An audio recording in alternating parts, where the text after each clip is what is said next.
Hello नमस्कार विद्यार्थी मित्रों, केम छो? मजामा? फटाफट जोड़ाई जाओ विद्यार्थी मित्रों, जेथी करीने आजनो आपणो 5 मार्क्सनो बीजो प्रश्न शरू करी सके। आयोजनना तबक्का, सोपानो गणो तो सोपानो, प्रक्रिया गणो तो प्रक्रिया। तो एना माटे विद्यार्थी मित्रों तमारे क्विक फास्ट फटाफट लेक्चर में जोड़ाई जवानुं छे।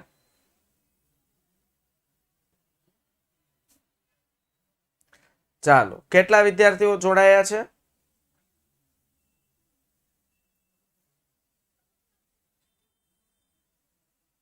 ओके, चाल तो विद्यार्थी मित्रों शुरू करिए लेक्चर।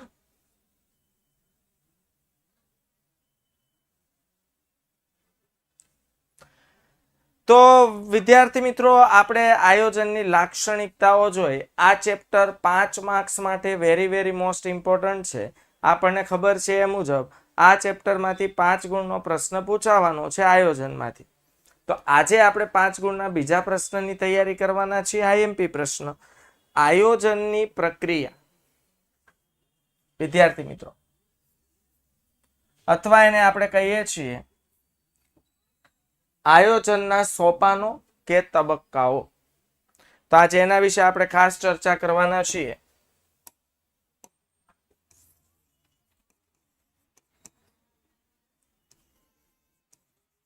आयोजननी प्रक्रिया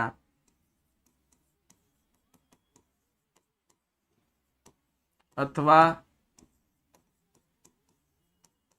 सोपानो अथवा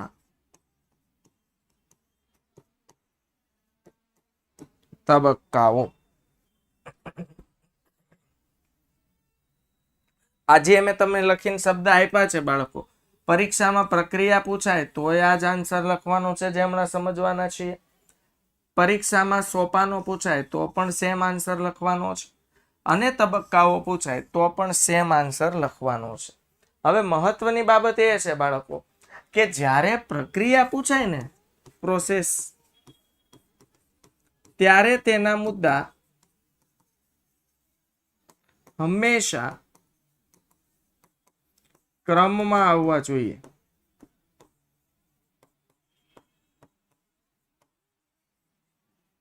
ફરજિયાત।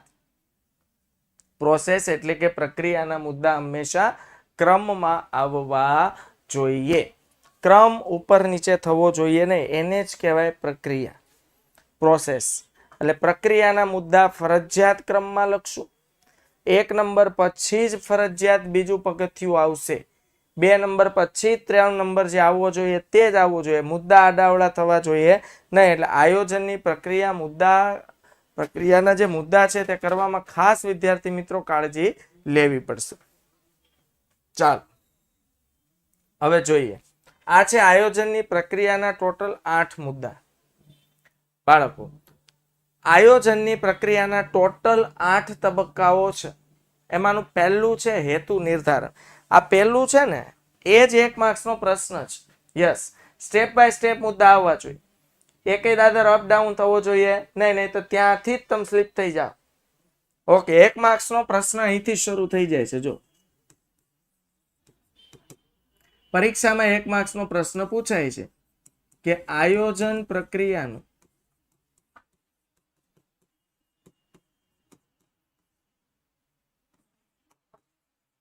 પ્રથમ તબક્કો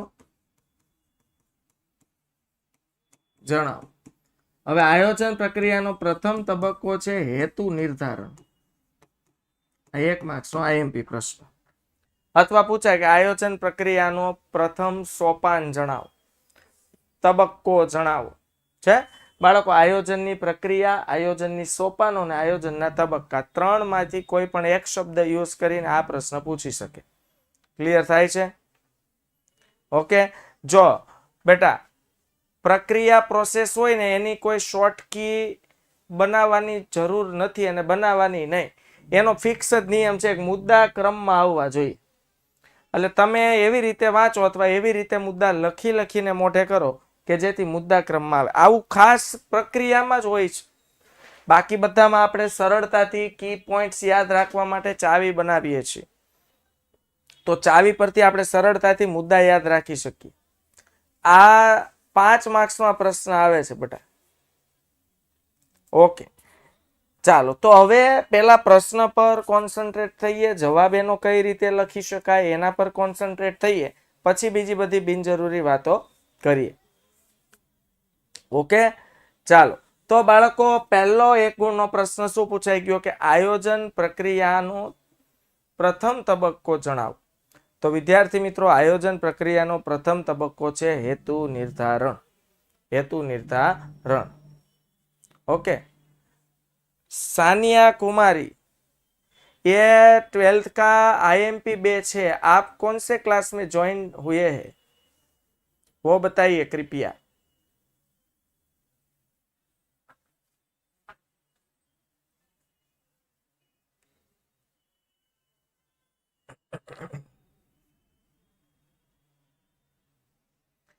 अगर आप 12th science class Bihar board से है तो गुजरात बोर्ड में क्यों कनेक्ट हुए हैं?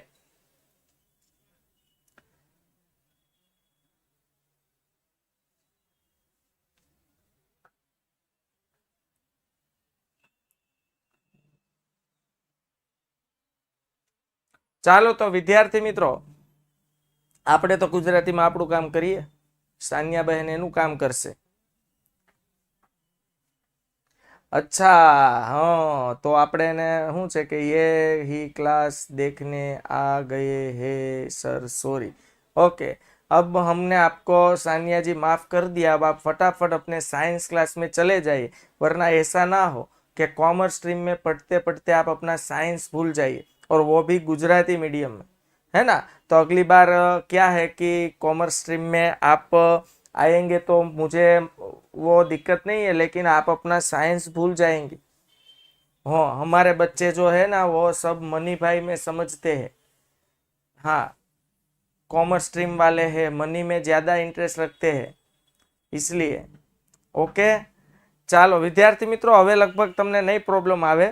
જો એ સમજી ગયા હશે તો આપણે અહીંયા આગળ વાત કરીએ. તો પહેલું છે હેતુ નિર્ધારણ.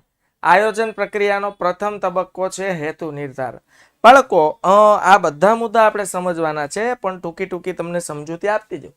ચાલો, મારે કોઈ વસ્તુનું કે બાબતનું આયોજન કરવું છે, પણ જ્યાં સુધી મારો હેતુ જ ક્લિયર નથી, જ્યાં સુધી મારો ધ્યેય ક્લિયર નથી, ત્યાં સુધી હું કરી શકતો નથી.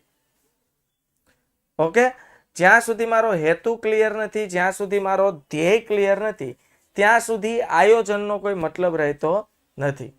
ઓકે, તો બાળકો ચાલો આપણે તમારા પોઈન્ટ ઓફ વ્યૂથી આજે આયોજનની પ્રક્રિયાના સોપાનો સમજવાના છે. કે હેતુ નિર્ધારણ. તમારે આયોજન કરવું છે બોર્ડની પરીક્ષાનું, ધોરણ 12 11 તારીખે શરૂ થવાની છે માર્ચ મહિના.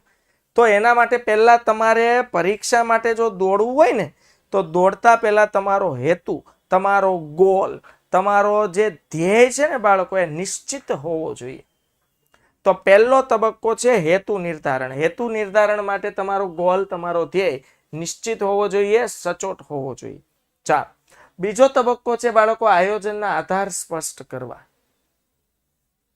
આયોજનના આધાર સ્પષ્ટ કરવા એટલે આપણે કઈ કઈ બાબતોના આધારે આયોજન કરવાના છીએ તે બાબતો સ્પષ્ટ હોવી જોઈએ. નંબર 3 છે માહિતી એકત્ર કરી તેનું વિશ્લેષણ કરવું. ચાલો, આપણે નક્કી કરી લીધું કે કઈ કઈ બાબતોનું આયોજન કરવું છે.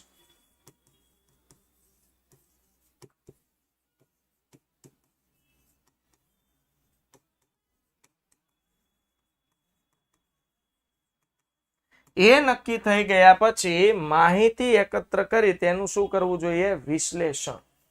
હવે આપણે જે બાબતનું આયોજન કરવા માંગીએ છીએ તેને લગતી તમામ ડિટેલ માહિતી એકત્ર કરવી.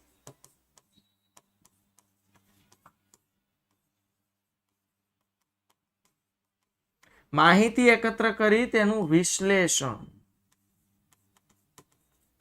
વિશ્લેષણ કરવું એટલે એને ઝીણવટભરી નજરે જોઈને વિશ્લેષિત કરવું, અલગ અલગ વિભાગમાં ડિવાઈડ કરવું. પછી છે બાળકો વૈકલ્પિક યોજના તૈયાર કરવી. આપણે આયોજન કરતા હોઈએ તો આપણી પાસે વૈકલ્પિક યોજના હોવી જોઈએ. સમજાય છે? વૈકલ્પિક યોજના હોવી જોઈએ. પછી આવે છે બાળકો વિકલ્પોની વિચારણા કરવી. વૈકલ્પિક યોજના, હાલો વૈકલ્પિક યોજના છે, આપણે વૈકલ્પિક યોજના બાબતે વાત કરી હતી કે ભાઈ મારે એડવર્ટાઇઝમેન્ટ કરવી હોય તો હું સેલ્સમેન દ્વારા એડવર્ટાઇઝમેન્ટ કરાવું, સેલિબ્રિટીઝ દ્વારા એડવર્ટાઇઝમેન્ટ કરવા, ટીવીમાં અપાવું, ન્યૂઝ એડ અપાવું, સોરી, કે પછી ન્યૂઝપેપરમાં એડ અપાવું. તો આ બધા વિકલ્પો થયા. હવે કયો વિકલ્પ પસંદ કરવો એની વિચારણા કરવી નંબર 5 પર. નંબર 6 છે ચોક્કસ યોજના સ્વીકારવી. નંબર 7 પર છે બાળકો ગૌણ યોજનાનું ઘડતર અને ચકાસણી કરવી. અને છેલ્લે આવે છે યોજનાનું મૂલ્યાંકન, કે તમે જે યોજના ઘડો છો એનું મૂલ્યાંકન કરતા રહો, એની તપાસ કરતા રહો, એને ચેક કરતા રહો કે યોજના પ્રમાણે યોજના મુજબ કામ થાય છે કે નહીં. ઓકે, તો બાળકો આયોજન પ્રક્રિયાનો પહેલો તબક્કો છે હેતુ નિર્ધારણ. ત્યારબાદ આવે છે આયોજનના આધાર સ્પષ્ટ કરવા. આધાર સ્પષ્ટ થઈ જાય એટલે માહિતી એકત્રિત કરી તેનું વિશ્લેષણ કરવું. પછી વૈકલ્પિક યોજનાઓ તૈયાર કરવામાં આવે છે. યોજનાઓની વિકલ્પો, આ જે વૈકલ્પિક યોજના ઘડી છે એના વિકલ્પોની વિચારણા કરવામાં આવે છે. ચોક્કસ યોજના સ્વીકારવામાં આવે છે. પછી ગૌણ યોજનાનું ઘડતર અને એની તપાસ કર્યા પછી યોજનાનું શું કરવામાં આવે છે? મૂલ્યાંકન. આખી પ્રક્રિયા છે, પ્રોસેસ, એક પછી એક કામ થાય છે. ગૌણ એટલે વૈકલ્પિક યોજના. સમજાય છે? જો બે વસ્તુ હોય, પ્રાથમિક અને ગૌણ.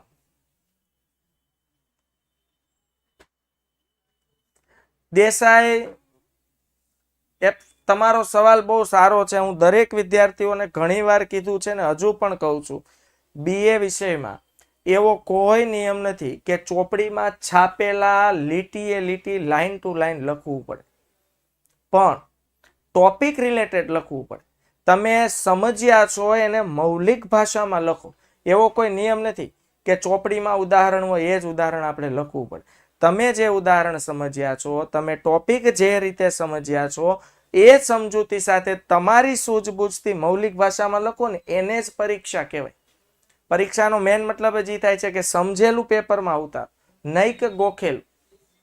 ગોખી તો હર કોઈ નાખે, લીટીએ લીટી વાંચી ગોખી બધા નાખે, પણ ગોખેલું તો કાંઈ એનો મિનિંગ જ નથી. મિનિંગલેસ વસ્તુ છે. ગોખેલી વસ્તુ મીન્સ કે મિનિંગલેસ વસ્તુ.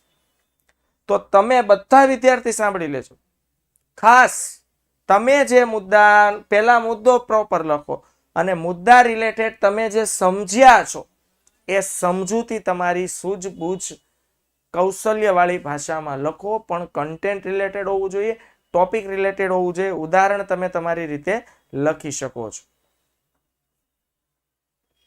Okay, clear? હા, ઇકોમાં પણ એવું જ હોય છે, પણ તો ઇકોનોમિક્સના સરને તમે જો પૂછો તો તમને વધારે ડિટેલમાં સર સમજાવશે. ઓકે, પણ BAમાં મેં તમને કીધું એ ફિક્સ છે. ભાઈ ખબર છે આપને 10, 10, 11, 11, 12 મુદ્દાઓ આવતા હોય તો મુદ્દાઓનું લિસ્ટ એટલું મોટું છે, ત્યારબાદ અંદરની વિગતો એટલી છે, તો અંદરની જે વિગતો છે લીટીએ લીટી નથી છાપવાની, મુદ્દા રિલેટેડ સમજાવવાની છે. ઓકે ઓકે, ચાલો. મુદ્દા આડા અવળા લખાઈ જાય તો માર્ક્સ કેટલા કપાય પેપર ચેકર પર આધારિત છે, પણ આમાં મુદ્દા આડા અવળા લખાવા જ ન જોઈએ તો પ્રોસેસની બેન્ડ વાગી ગઈ કહેવાય. શું કામ? ચાલો હું તમને એમ કહું કે ભાઈ સૌથી પહેલા દૂધ હોય, દૂધમાંથી છાશ બનાવી, છાશમાંથી બાળકો મતલબ દૂધમાંથી દહીં બનાવીએ, દહીંમાંથી છાશ, છાશને વલોવીને માખણ બનાવીએ, માખણને ગરમ કરીને ઘી બનાવી. આખો ક્રમ છે. આ ક્રમમાં એકેય વસ્તુ આડાવળી ન થાય, કુદરતના નિયમોનો ભંગ ન થાય. ઘીમાંથી માખણ નથી બનાવવાનું, અથવા માખણમાંથી વળી પાછું બાળકો છાશ નથી બનતી, અને છાશમાં જ પાછું દહીં નથી બનતું, દહીંમાં જ પાછું દૂધ નથી બનતું. એટલે પ્રોસેસ આડાવળી થવી જોઈએ નહીં. આ મેન વસ્તુ છે. હવે તમને ક્લિયર થયું? તો તમે એમ ન કહો કે સાહેબ માર્ક્સ કપાય, અથવા એમ ન વિચારો કે સાહેબ મુદ્દા આડાવળા થઈ ગયા તો માર્ક્સ કપાશે જ. આડાવળા થાય જ શું કામ? પ્રક્રિયાના પ્રોસેસના મુદ્દા તમે વાંચો જ એવી રીતે કે આડાવળા થાય જ નહીં. ઓકે, ચાલો હવે આગળ વધતા બાળકો સૌથી પહેલા હેતુ નિર્ધારણનો પોઈન્ટ સમજીએ. બાળકો 1 માર્ક્સનો મેં તમને કીધો હતો ને આ પ્રશ્ન પરીક્ષામાં પૂછાય કે ભાઈ આયોજનનો પ્રથમ તબક્કો કયો છે? તો આયોજનનો પ્રથમ તબક્કો હેતુ નિર્ધારણનો છે. માટે જ કહેવામાં આવે છે કે હેતુઓની પસંદગી યોગ્ય રીતે થઈ હોય તો જ આયોજન સંચાલકોને ઉપયોગી નીવડી શકે. બાળકો તમે આમ તેમ બધે દોડતા હો તો કંઈ થતું નથી. તમારો ફિક્સ ગોલ હોય, તમારો ફિક્સ હેતુ હોય કે ભાઈ મારે બોર્ડની પરીક્ષામાં 90% લાવવા છે, આ તમારો હેતુ છે. તો હવે તમે એક હેતુ માટે 7 વિષયને લઈને દોડશો એટલે તમે એવા સારથી છો કે તમારા રથમાં 7 વિષયો સવાર છે. તો હવે તમને આયોજન કરતા ફાવશે અને તમે એ રથના સંચાલક છો.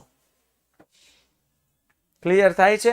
તો બાળકો આયોજનનો પ્રથમ તબક્કો હેતુ નિર્ધારણનો છે. માટે કહેવામાં આવે છે કે હેતુઓની પસંદગી યોગ્ય રીતે થઈ હોય. અને બાળકો હેતુઓ પાછા છે ને વાસ્તવિક અને વ્યાવહારિક હોવા જોઈએ. જો અહીંયા લખ્યું છે વ્યાવહારિક અને વાસ્તવિક. વાસ્તવિક મતલબ જેને પૂર્ણ કરી શકાય તેવા હોય.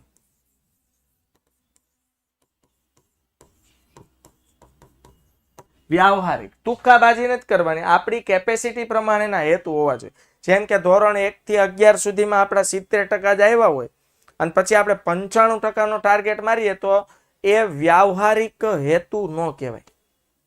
પણ તમે 70% આવતા હોય ને 85-90 ની વચ્ચેનો ટાર્ગેટ મારો ને બહુ મહેનત કરવાની ધારણા સાથે ટાર્ગેટ મારો તો શક્ય છે. પણ આવું બધું ક્યારે 105% કેસમાં શક્ય હોય.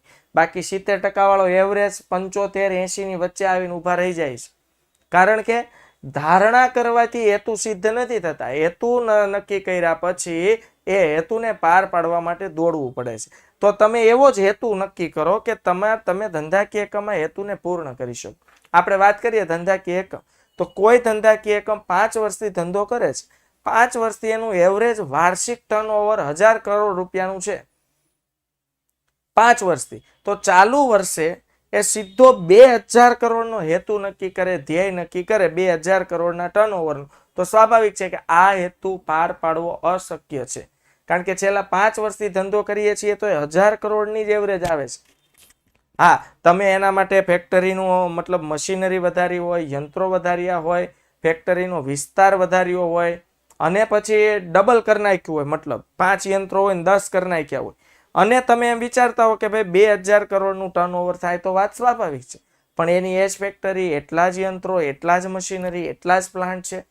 છતાં તમે 1000 કરોડની કેપેસિટી રાખતા વ્યક્તિ 2000 કરોડનું ટર્નઓવર વિચારો તો એ હેતુ અયોગ્ય, અવ્યાવહારિક કહેવાય. અવ્યાવહારિક કહેવાય. એટલે બધા ધંધાકીય એકમના હેતુ, ધ્યેય અલગ અલગ હોય છે.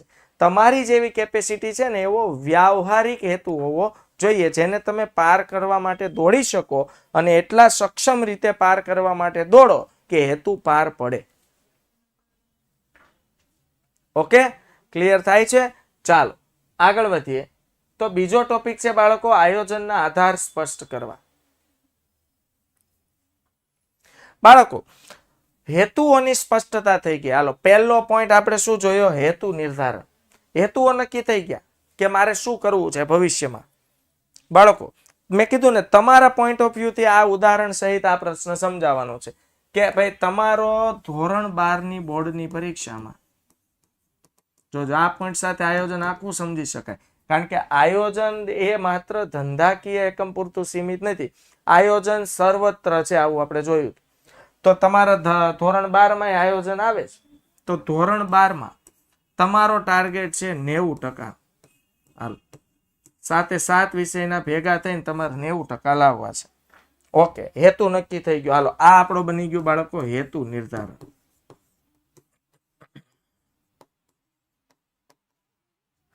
ડન. ઓકે, उसके बाद આયોજનના આધાર સ્પષ્ટ કરવા. હવે બાળકો હેતુની સ્પષ્ટતા થઈ ગઈ. હાલો મારો હેતુ ફિક્સ છે 90%. તો બાળકો આ જે મારો હેતુ છે, જે મારો ટાર્ગેટ છે, જે મારો ધ્યેય છે, આ ધ્યેયને જોઈને હવે મારે દોડવાનું છે, ભાગવાનું છે. આ ધ્યેય માટે મારે દોડવાનું છે, ભાગવાનું છે. બાળકો હેતુઓની સ્પષ્ટતા કર્યા પછી આયોજનને પાર પાડવા માટે તેના આધારોની સ્પષ્ટતા જરૂર છે. પ્રશ્ન સાહેબ આધાર એટલે શું? બાળકો બિલ્ડિંગ છે ને એ બીમ કોલમ જે હોય ને એના આધાર પર હોય છે. ઓકે, તો આયોજનના આધારો એટલે અનુમાનો અને પૂર્વ ધારણા.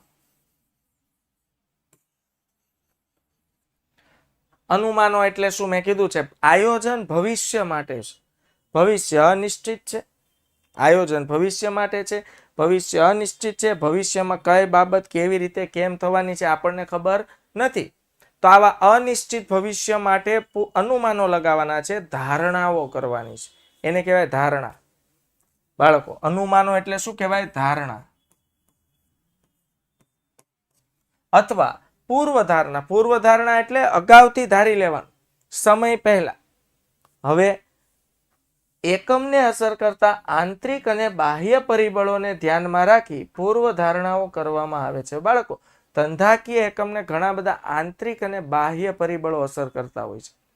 જેમ કે ધંધાકીય એકમને અસર કરતા આંતરિક પરિબળોમાં કર્મચારીઓની ભરતી કરવી, બરોબર છે, મશીનરીઓ, આ બધા મશીનરીઓની કાર્યક્ષમતા, બધા આંતરિક પરિબળો છે.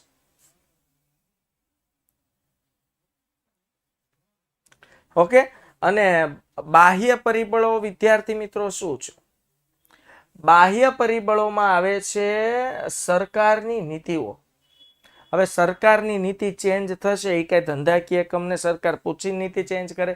એટલે ધંધાકીય એકમને ખબર હોતી નથી. એટલે બાહ્ય પરિબળોથી તો ધંધાકીય એકમ સંપૂર્ણપણે અજાણ હોય છે. તો આવા બાહ્ય પરિબળોને ધ્યાનમાં રાખીને પૂર્વ ધારણાઓ કરવામાં આવે છે. અગાઉથી એના વિશે ધારણા કરવામાં આવે છે કે કોઈ આંતરિક પરિસ્થિતિ કે બાહ્ય પરિસ્થિતિ આવી પડે તો આપણે એના પર કઈ રીતે પાર પડશું. ઓકે, ચાલ. તો બાળકો, ઉદાહરણ તરફ જઈએ તો 90% લાવવા છે. હવે તમે પૂર્વ ધારણા કરો છો કે હું ટાઈમ ટેબલ બનાવી વાંચન કરીશ. હાલો, રેડી? હવે તમે નક્કી કર્યું ટાઈમ ટેબલ પ્રમાણે હું વાંચન કરીશ. તો હવે તમને બે પરિબળો અસર કરે, આંતરિક અને બાહ્ય. તો આજે તમે ટાઈમ ટેબલ પ્રમાણે વાંચવાનું નક્કી કર્યું, તો હવે તમે બાળકો તંદુરસ્ત જ રહેશો, એક પણ દિવસ બીમાર નહીં પડો એવું જરૂરી છે નહીં. આંતરિક પરિબળો છે. પછી કેટલીક વાર તમે ટાઈમ ટેબલમાં નક્કી કર્યું છે કે ભાઈ હું દરરોજ 1.5 કલાક BA વાંચીશ, પણ 1-2 દિવસ એવા આવી ગયા જેમાં સ્કૂલનું લેસન વધુ આવી ગયું, તો આ શાળાનું જે લેસન છે બાહ્ય પરિબળ થઈ ગયું છે. અને આંતરિક પરિબળ તરીકે બોલો, તમારા ઘરે તમારે કોઈ કામ આવી પડ્યું, તમે બીમાર પડી ગયા,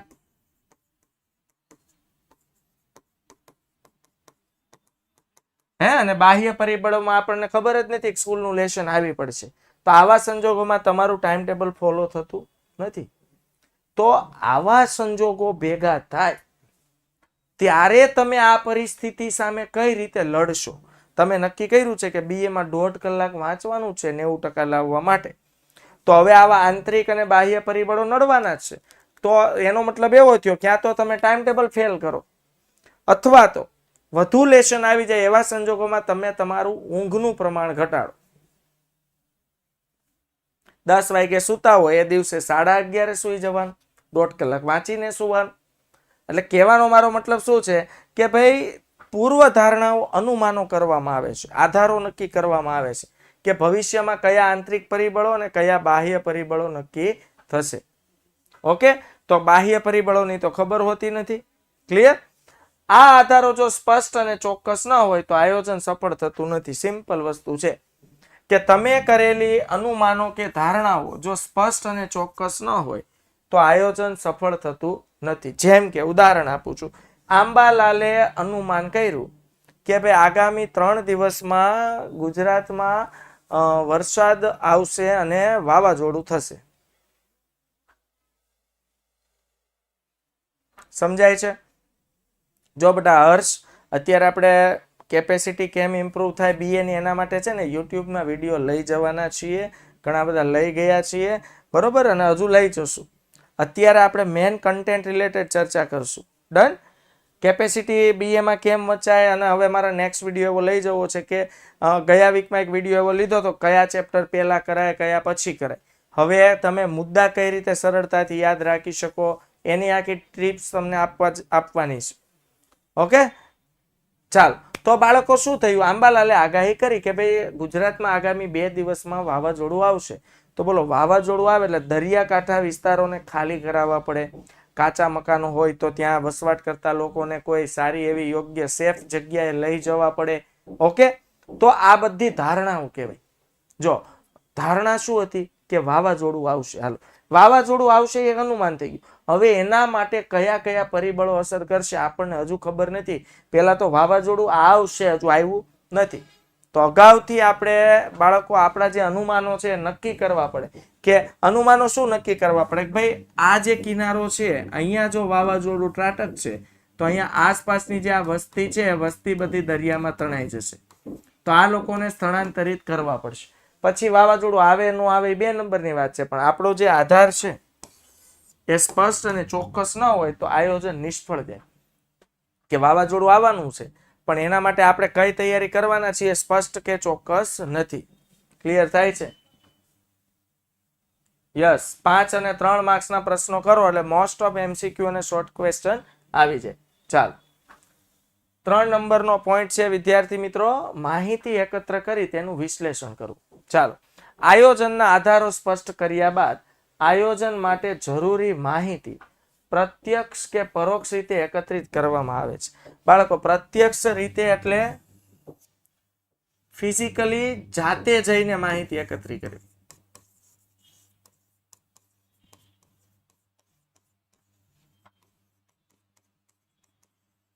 અને પરોક્ષ રીતે એટલે વિદ્યાર્થી મિત્રો કોઈ માધ્યમ દ્વારા.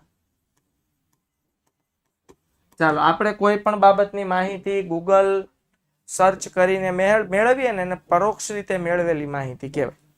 પણ કોઈ પણ બાબતે આપણે સીધી માહિતી મેળવે, જેમ કે તમારે બેંકની જાણકારી મેળવી છે. હવે બેંકની જાણકારી મેળવવા માટે તમે ગૂગલ કરો ને એને પરોક્ષ રીતે માહિતી એકત્રિત કરી કહેવાય.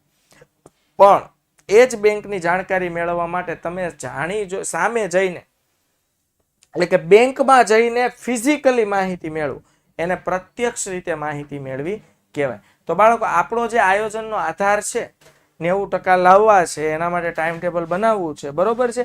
તો આધાર સ્પષ્ટ કર્યા બાદ હવે પ્રત્યક્ષ કે પરોક્ષ રીતે એકત્રિત કરવામાં આવે છે માહિતી. હવે માહિતી એકત્ર કરવા માટે આપણે ઇન્ટરનેટનો સહારો લેશું. યુટ્યુબમાં અલગ અલગ વિડીયા જોશું કે ભાઈ 7 વિષય છે એની તૈયારી કઈ રીતે કરવી. વિદ્યાકુલ ગુજરાતી ચેનલમાં જઈને તમે વિડીયો જોશો કે 7 વિષય છે એની અલગ અલગ રીતે તૈયારી કેમ કરવી. હા, વિઝિટ કરીને ઇન્ફોર્મેશન મેળવે અને કે પ્રત્યક્ષ રીતે માહિતી એકત્રિત કરવી. અને બાળકો પરોક્ષ રીતે તમે શું કરશો, ચાલો તમારે 90% લાવવા છે તો વિષયને લગતી અમુક કોન્ટેન્ટને લગતી તમારે જે માહિતી એકત્ર કરવી છે તમે યુટ્યુબમાંથી સર્ચ કરશો, વિદ્યાકુલ ગુજરાતી ચેનલમાંથી સર્ચ કરશો. આને પ્રત્યક્ષ માહિતી એકત્રિત કરી કહેવાય. અને અમુક વસ્તુ એવી છે જે તમે તમારા સર કે અમારી પાસે ફિઝિકલી પ્રશ્ન પૂછીને માહિતી એકત્રિત કરશો. ઓકે, સામે જઈને પ્રશ્ન પૂછશો એને કહેવાય પ્રત્યક્ષ રીતે માહિતી એકત્રિત કરવી. અને યુટ્યુબના માધ્યમથી માહિતી મેળવો એને કહેવાય પરોક્ષ રીતે. તો પહેલા તો આવી રીતે માહિતી એકત્ર કરવામાં આવે કે ભાઈ સર મારે 90% લાવવા છે, 7 વિષય છે, 7 વિષય બાબતે તમે યુટ્યુબમાં સર્ચ કરો છો કે how to complete 90% score in 2024 board exam. તો એના માટેના વિડીયો તમે જોવો છો, પરોક્ષ રીતે માહિતી મેળવી. સર પાસે જાઓ છો, સરને કહો છો કે સર અમને કયો ટિપ્સ આપો કે 90% લાવવા હોય 7 વિષય, કયો વિષય કઈ રીતે કેવી રીતે તૈયાર કરાય છે. હવે બાળકો માહિતી એકત્રિત થઈ ગઈ એટલે એ એકત્રિત કર્યા બાદ એનું વિશ્લેષણ અને અર્થઘટન કરવામાં આવે છે. વિશ્લેષણ એટલે અર્થઘટન એટલે આ મેળવેલી માહિતીમાંથી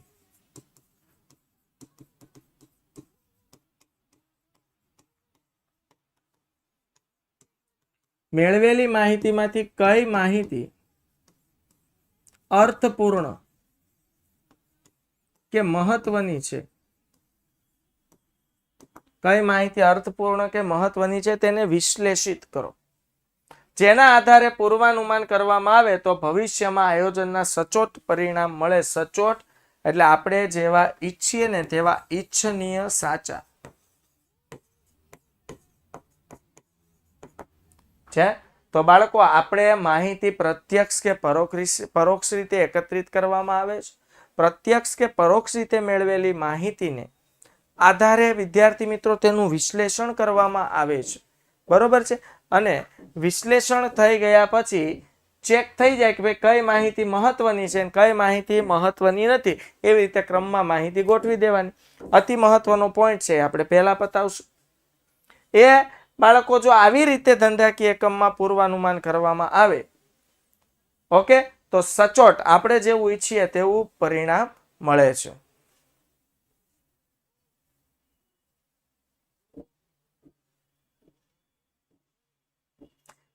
જો ભાઈ દેસાઈ BA માં કે કોઈ પણ વિષયના કોમર્સના દરેક વિષયમાં મેન મહાન રાજા હોય ને, કિંગ, તો કિંગ ઓફ બુક્સ છે ટેક્સ્ટ બુક. ટેક્સ્ટ બુકમાં તમે સ્વાધ્યાય મતલબ કરી નાખો એટલે તમારું કામ 100% થઈ જાય. ટેક્સ્ટ બુકની બહાર નહીં, ટેક્સ્ટ બુકમાંથી જ વાંચો કોઈ પણ પ્રશ્ન. નંબર 4, વૈકલ્પિક યોજના તૈયાર કરવી. તો હવે ચાલો આપણે જરૂરી માહિતી પ્રત્યક્ષ અને પરોક્ષ રીતે ભેગી કરી લીધી.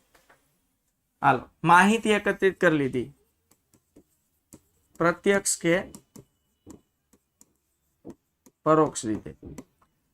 પ્રત્યક્ષ કે પરોક્ષ રીતે માહિતી એકત્રિત આપણે કરી લીધી, એનું વિશ્લેષણ અને અર્થઘટન પણ કરી નાખ્યું. હવે વૈકલ્પિક યોજનાનું ઘડતર કરવાનું.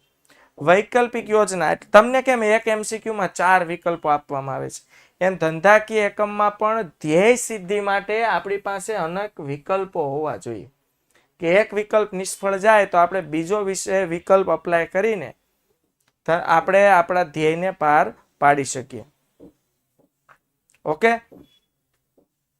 આ તમામ વિકલ્પોની યાદી આ તબક્કે તૈયાર કરવામાં આવે છે. બાળકો, આપણે ધ્યેય પાર પાડવા માટે આપણી પાસે કેવા કેવા વિકલ્પો છે, બરોબર છે, એ તમામ લિસ્ટનું યાદી તૈયાર કરવામાં આવે. જેમ કે મારે ધંધામાં વેચાણ વધારવું હોય, એને કહેવાય વૈકલ્પિક યોજના તૈયાર કરવી. તો જો મારી પાસે કેટલા વિકલ્પો છે કે ભાઈ સેલ્સમેન દ્વારા વેચાણ કરાવો,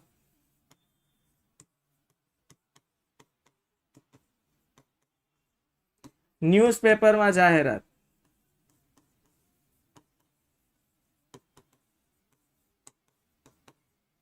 ટીવીમાં જાહેરાત. બાળકો, આપણે સોશિયલ મીડિયા છે જેને કહીએ, અથવા યુટ્યુબ પર જાહેરાત લ્યો. ઘણી બધી કંપનીઓ છે જે યુટ્યુબ પર જાહેરાત કરાવે છે. તો મારી પાસે ઘણા બધા વિકલ્પો છે.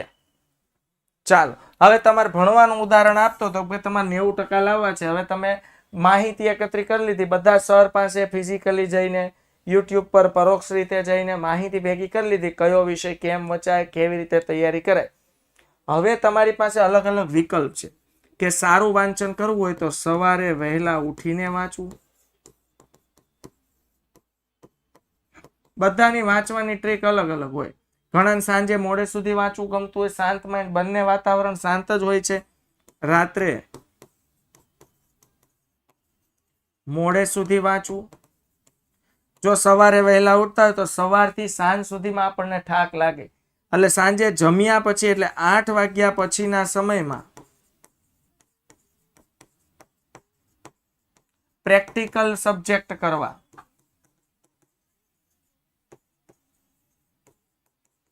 છે સિમ્પલ. 8 વાગ્યા પછીનો સમય હોય તો એમાં પ્રેક્ટિકલ સબ્જેક્ટ કરો, ગણતરીના વિષયો કરો. કારણ કે સ્વાભાવિક છે, સવારથી સાંજ સુધી સ્કૂલે ગયા હોય, એક્સ્ટ્રા ક્લાસ, ટ્યુશન, આ તે ભણીને પછી સાંજે આપણે થાકી જતા હોઈએ. તો આવા સંજોગોમાં વાંચવા બેસીએ તો ઊંઘ આવે, કંટાળો આવે, એવું જો સ્વાભાવિક બનતું હોય તો એ સમયમાં લેશન કરવાનું નક્કી કરો. પ્રેક્ટિકલ વિષય, અકાઉન્ટ, સ્ટેટ જેવા વિષયના દાખલાઓ ગણવાનું નક્કી કરો. છે આને કહેવાય વૈકલ્પિક યોજના. મારી પાસે ઘણા બધા વિકલ્પો છે જો મારા હેતુને પાર પાડવા માટે. તો અહીંયા જો હવે ધંધાને લગતું લઈએ તો કોઈ વસ્તુનું ઉત્પાદન કરી વેચાણ કરવું કે તૈયાર વસ્તુ ખરીદીને વેચવી, આ વિકલ્પ કહેવાય.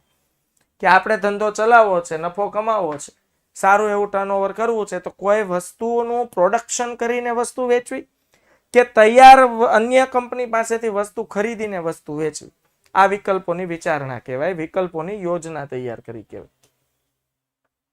પછી આવે છે બાળકો વિકલ્પોની વિચારણા કરવી. જુઓ, હવે બાળકો વૈકલ્પિક યોજનાની યાદી થઈ ગઈ. આપણી પાસે આખું લિસ્ટ છે વિકલ્પોની યોજનાની યાદી. કેવી રીતે વેચાણ વધારી શકાય, કે ક્યારે ક્યારે વાંચવું જોઈએ, ક્યારે ગણતરીના વિષય કરવા જોઈએ, આખી યાદી તૈયાર થઈ ગઈ છે.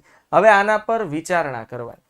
વિકલ્પોની વિચારણા એ બૌદ્ધિક પ્રક્રિયા છે, સૂઝબૂઝ અને સભાન અવસ્થામાં થાય છે. બાળકો,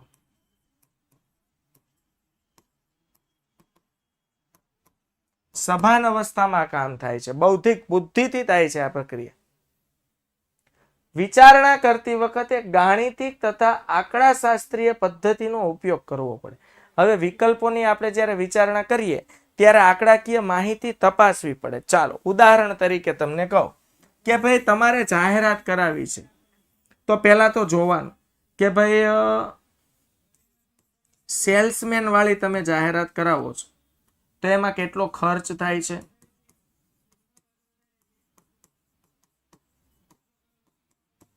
આંકડાકીય માહિતી.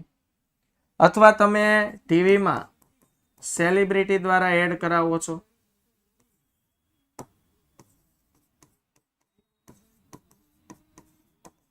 હાલો 2 ઉદાહરણ લઉં છું, બરોબર. એડ કરાવો છો, એડવર્ટાઇઝમેન્ટ કરાવો છો, તો બાળકો હવે સેલ્સમેન અભિનેતા દ્વારા, એટલે હવે સમજો અમિતાભ બચ્ચન દ્વારા એડ કરાવો તો કરોડો રૂપિયાનો ખર્ચ થાય, લાખો કરોડો રૂપિયાનો ખર્ચ થાય. જ્યારે સેલ્સમેન દ્વારા એવું બને કે ભાઈ 5 સેલ્સમેન રાખો ને 5 સેલ્સમેનને 10,000 પગાર આપો તોય મહિને 50,000નો ખર્ચ થાય, 12 મહિને 6 લાખનો ખર્ચ થાય. બરોબર. હવે તમારે બુદ્ધિથી વિચારવાનું કે હું 6 લાખનો ખર્ચ કરીશ તો મારા વેચાણમાં, હવે સ્વાભાવિક છે કોઈ પણ કંપની આવું જ વિચારતું હોય કે 6 લાખનો જાહેરાતમાં ખર્ચ કરીને 7 લાખનું વેચાણ તો થવું જોઈએ, નહીં તો જાહેરાત તો ફોગટ જાય. 6 લાખ જાહેરાતમાં નાખ્યા અને વેચાણ થયું 4 લાખનું, 2 લાખનું જાહેરાતનું નુકસાન થઈ ગયું. ટીવી અભિનેતા દ્વારા જે કોકોકોલા કંપની છે, થમ્સઅપ કંપની છે, નવરત્ન કંપની છે, તેલની ઓઇલની, બરોબર, આવી બધી કંપનીઓ જે એડ કરાવે છે લાખો રૂપિયા ખર્ચે છે, તો એ કંઈક વિચારતા હશે, આંકડાકીય ગણતરીઓ કરીને એડવાન્સમાં એનું આયોજન કરે કે ભાઈ અંદાજે અમિતાભ બચ્ચન જો એમ કે ને ભાઈ ઠંડા મતલબ કુલ છે, નવરત્ન લગાવીને આમ ખાલી 2 વાર આમ કરે ત્યાં અમિતાભ બચ્ચન લાખો રૂપિયા લઈ લે, તો કંપની વિચારતી નહીં હોય કે અમિતાભ બચ્ચનને જો આ એક એડ કરવાના લાખો રૂપિયા હું આપું છું તો આ એડવર્ટાઇઝમેન્ટની ઇફેક્ટ જાહેર જનતા પર શું થશે અને એના લીધે મારી વસ્તુની ડિમાન્ડ કેમ વધશે અને મારું વેચાણ કેટલું થશે. કે ભાઈ હું 10 લાખ રૂપિયા અમિતાભ બચ્ચનને આપું છું તો મને 11 લાખ 12 લાખનું મારું વેચાણ થઈ જવું જોઈએ. આ એડવર્ટાઇઝને કારણે વેચાણ વૃદ્ધિ થવી જોઈએ. સમજાય છે? તો વિદ્યાર્થી મિત્રો, વિકલ્પોની વિચારણા એ ખૂબ કેવી બાબત છે? બૌદ્ધિક બાબત છે. બુદ્ધિશાળીથી નિર્ણય લે. જો બાળક, અહીંયા એક શબ્દ છે, ધંધાકીય એકમમાં કાર્યાત્મક સંશોધન દ્વારા એક આદર્શ યોજના તૈયાર કરવામાં આવે છે. કાર્યાત્મક સંશોધન એટલે એને કહેવાય ઓપરેશન રિસર્ચ OR. બાળકો તમે જોજો, અહીંયા છે ને મેં તમને જે આ ફોટો બતાવ્યો છે ને, આ પિક્ચર તમે જુઓ છે. આ પિક્ચરમાં બાળકો શાળામાં કે ભાઈ આગ લાગી હોય ને, આપણા દરેક શાળામાં CO2 બોટલ હોય આગ બુઝાવવા માટેની. CO2 બોટલ હોય ને ABC બોટલ હોય. ABC બોટલમાં પાવડર હોય, CO2 માં કાર્બન ડાયોક્સાઇડ ગેસ હોય. તો આગ બુઝાવવા, હવે ખબર છે, હાલો આગ આપણે ખબર છે લાલ બોટલ ટીંગાતી હોય તો એનાથી આગ બુઝાવી શકાય, પણ એ બોટલનો યુઝ કેમ કરવો નથી ખબર છે. તો આવા ઓપરેશન રિસર્ચ થાય બાળકો, કે ભાઈ આ જે બોટલ છે દરેક વિદ્યાર્થીઓ સમક્ષ ડેમો આપવામાં આવે કે ભાઈ આવી રીતે એની પિન ખોલાય, પછી તમે જે પુલ આવે તે પુલ ખેંચો, બરોબર, ટ્રીક કરો એટલે એમાંથી ગેસ હોય તો ગેસ નીકળે, પાવડર હોય તો પાવડર. એમ ધંધાકીય એકમ છે ને ઓપરેશન રિસર્ચ કરતી હોય. કેવી રીતે? ઘણી માર્કેટમાં નવી કંપની આવે ને એટલે તમે જોજો અમુક વસ્તુ ફ્રી આપે. એ વસ્તુ ફ્રી આપવામાં એનો બીજો કોઈ ઈરાદો નહીં, ફ્રી આપીને એ ગ્રાહકો પાસેથી વસ્તુનો પ્રતિસાદ મેળવતા હોય. ગ્રાહકો પાસેથી શું કરતા હોય? વસ્તુનો પ્રતિસાદ મેળવતા હોય. વસ્તુનો પ્રતિસાદ મેળવતા હોય એટલે જાણતા હોય કે હું જે ગ્રાહકને વસ્તુ ફ્રીમાં આપું છું એ વસ્તુ શું ગ્રાહકને પસંદ પડે છે? જો પસંદ પડશે ને તો એ એવી વસ્તુનું ઉત્પાદન કરીને પછી વેચવાનું શરૂ કરશે. સમજાય છે? અચ્છા, તમને એમ લાગે કે ભાઈ જીઓ જ્યારે માર્કેટમાં નવું લોન્ચ થયું ત્યારે ફ્રીમાં આપ્યું. એ ફ્રીમાં નહીં, એ લોકોનું ઓપરેશન રિસર્ચ હતું એટલે ફ્રીમાં આપ્યું હતું. ઓપરેશન રિસર્ચ એટલે એ રિસર્ચ કરતા હતા કે આપણા જે જીઓના ટાવર છે એ ક્યાં ક્યાં સુધી કયા ક્રાઇટેરિયામાં લોકો કેવી રીતે યુઝ કરી શકે, અને લોકો એનાથી સેટિસ્ફાઈડ થયા એટલે એને કીધું કે હાલો હવે આપણું હાલી ગયું, હવે ભાવ નક્કી કરીને વેચો. અત્યારે જુઓ 5G લોન્ચ નથી થયું, મતલબ 5G લોન્ચ થઈ ગયું છે એટલા ટૂંક સમય માટે 5G નેટવર્ક ફ્રીમાં આપે છે. શું કામ? એ ઓપરેશન રિસર્ચ ચાલી રહ્યું છે. કોઈ પણ BRTS બસ બને ને એટલે પહેલા એના ભાવ નક્કી કરવા માટે ઓપરેશન રિસર્ચ કરવું પડે. આ યાદ રાખજો. જોજો, અમાર સુરતમાં BRTS બસ શરૂમાં આવી ને એટલે એક એરિયામાં ઉધનાવાળો એક એરિયો છે ને એમાં BRTS બસ 1 મહિનો ફ્રીમાં ચલાવી. આપણે એમ થાય નવી છે ને એટલે ઉદ્ઘાટન કરતા હોય ને એટલે મહિનો ફ્રીમાં આપે એમ. આપણે એમ હોય, એ લોકોનું ઓપરેશન રિસર્ચ હોય કે આ એરિયામાં કે બસ કેટલી સક્સેસફુલ જશે, બસનું ભાડું કેટલું રખાય, કેટલું ભાડું રાખીએ તો લોકોને પોસાય. આ ઓપરેશન રિસર્ચ. ઓકે, ચાલ. પછી છે બાળકો ચોક્કસ યોજના સ્વીકારવી.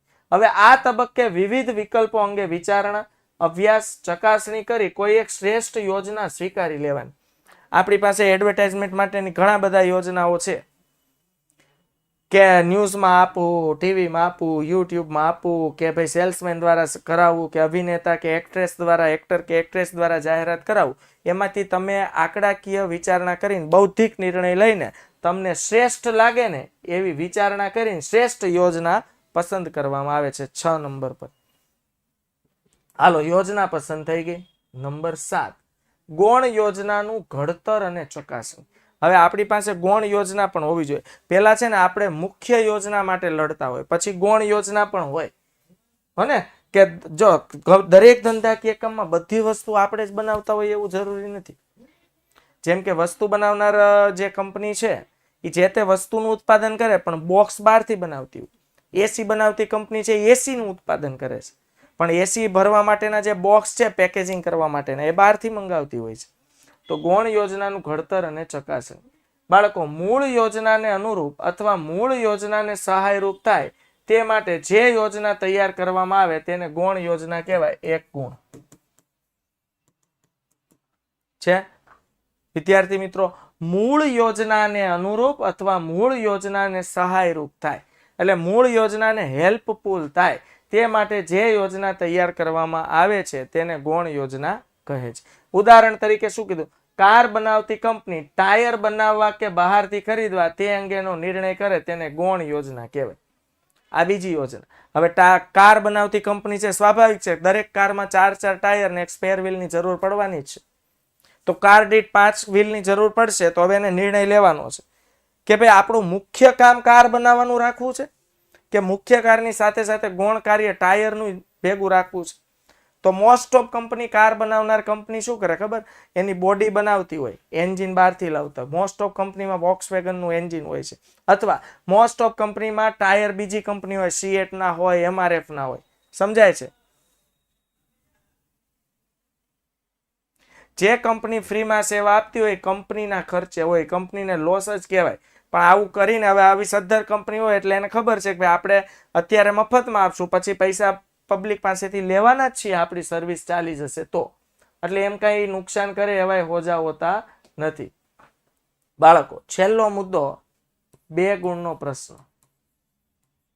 IMP look and leap. હાલો, યોજનાનું મૂલ્યાંકન કરવું. બાળકો, ગૌણ યોજનાનું ઘડતર અને ચકાસણી કર્યા બાદ સમગ્ર યોજનાનું મૂલ્યાંકન કરવું. સમગ્ર યોજના એટલે એમાં આવી જાય પ્રાથમિક યોજના પ્લસ ગૌણ યોજના. સમગ્ર યોજનાનું મૂલ્યાંકન કરવું. બાળકો, આ માટે લુક એન્ડ લીપ નો સિદ્ધાંત અપનાવવામાં આવે છે. હાલો, લુક એન્ડ લીપ 2 માર્ક્સમાં પૂછાય છે. આમાં 1 માર્ક્સનો MCQ પૂછાય છે કે લુક એન્ડ લીપ નો સિદ્ધાંત ક્યારે અપનાવવામાં આવે છે?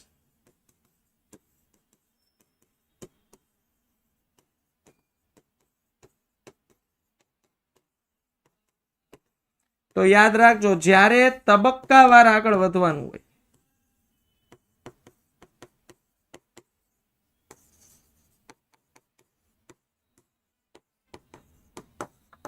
જ્યારે તબક્કાવાર આગળ વધવાનું હોય ત્યારે લુક એન્ડ લીપનો સિદ્ધાંત અપનાવવામાં આવે છે. તો જો એકમમાં જ્યારે જ્યારે જરૂર જણાય ત્યારે ત્યાં યોજનાનું મૂલ્યાંકન માટે નિષ્ણાંતો અને સલાહકારોની મદદ લેવામાં આવે છે. આપણે યોજના ઘડી નાખી હોય, સાચી જ એવું જરૂરી નથી. ટાઈમ ટેબલ ઘડી નાખ્યું હોય ને તો આપણા શિક્ષકોની સલાહ લેવાય, સાહેબ ચેક કરો, આજે મેં ટાઈમ ટેબલ આટલા દિવસનું બનાવ્યું છે, આ વિષય પ્રમાણે આ તમને યોગ્ય લાગે છે? આ નિષ્ણાંતની સલાહ લીધી કહેવાય, જેથી કરીને સાચો અભિપ્રાય મળે અને યોગ્ય નિર્ણય લઈ શકાય. જો આપણી યોજનામાં ભૂલ હોય ને તો એ યોજનામાં સુધારાલક્ષી પગલાં લઈ શકાય. બાળકો, આયોજન એ સતત ચાલતી પ્રક્રિયા છે, ક્યારે ઊભી રહેતી નથી. જ્યારે આપણે તબક્કાવાર આગળ વધીએ ત્યારે જુઓ અને આગળ વધો એટલે લુક એન્ડ લીપનો સિદ્ધાંત અપનાવવો પડે છે. આ 1 માર્ક્સનો પ્રશ્ન આવી ગયો. લુક એન્ડ લીપનો સિદ્ધાંત ક્યારે અપનાવવામાં આવે? જ્યારે તબક્કાવાર આગળ વધવાનું હોય ત્યારે.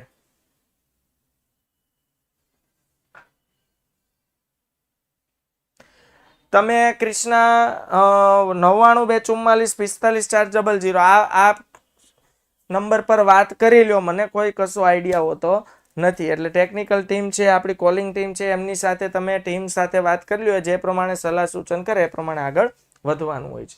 ઓકે, તો બાળકો આ ચેપ્ટરમાં આપણે જોયું કે આયોજનના તબક્કા, સોપાનો કે પ્રક્રિયા. ઓકે, આવતી આ 2 ચેપ્ટર, આ 2 પ્રશ્નો વેરી મોસ્ટ ઇમ્પોર્ટન્ટ છે આ ચેપ્ટર. પણ ટોટલ 4 પ્રશ્નો છે, જેનું પ્રશ્નોનું લિસ્ટ તમને આ પીપીટી સાથે હું મોકલવાનો છું. એટલે આ લેક્ચર ક્લોઝ થયા પછી કલાક પછી તમે આ લેક્ચર ઓપન કરશો એટલે તમને એમાં પીડીએફ ફાઇલ દેખાશે, જે ડાઉનલોડ કરજો, જેમાં બીજા મેં આઈએમપી પ્રશ્નો એડ કરી આપ્યા છે. આ 2 તો છે જ, બીજા 2. ઓકે, તો વિદ્યાર્થી મિત્રો ફરીથી આપણે આવતીકાલે મળશું. ત્યાં સુધી આવજો, bye bye, take care, C you, જય હિન્દ, ભારત માતા કી જય.